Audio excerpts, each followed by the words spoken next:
And the Ukrainian President Zelensky has alleged that Russia is using Chinese satellites to keep an eye on nuclear power stations in Ukraine in a potential bid to strike them.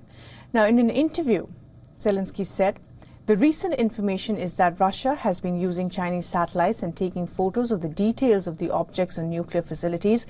And in our experience, if Russia takes photos of certain objects, then there is a threat of strikes against the nuclear objects." Now, Zelensky did not say if the Chinese satellites used by Russia were commercial satellites or controlled by the Chinese government. China has not responded to these allegations yet.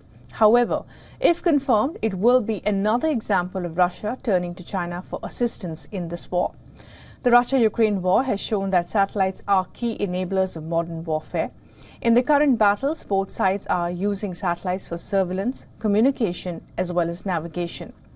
Ukraine is using Starlink, Elon Musk's SpaceX, to carry out military operations in Ukraine. Starlink allows its forces to share real-time drone feeds between units and communicate in areas where combat has been disrupted with cell phone services. Ukraine has also accused Russia of using the service despite US sanctions banning its use. And Ukrainian military intelligence chief told the Wall Street Journal that Russian troops in Ukraine are using thousands of Starlink satellite communication terminals. The United States is providing classified intelligence to Ukraine, but reports do not specify if the satellites are a source of that intelligence. According to reports, Ukraine is using public data from an American civil satellite meant for spotting wildfires to detect artillery and missile fire. Zelensky's latest allegations come on the heels of reports accusing Russia of launching a massive attack on the Zaporizhzhia nuclear power plant. The attack caused major damage to the energy infrastructure, leaving some areas in the Ukrainian city of Poltava in darkness.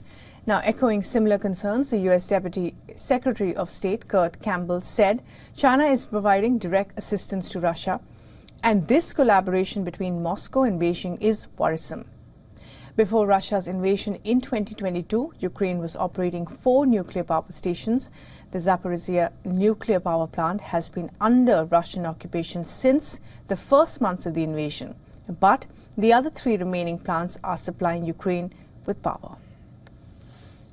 For all the latest news, download the WION app and subscribe to our YouTube channel.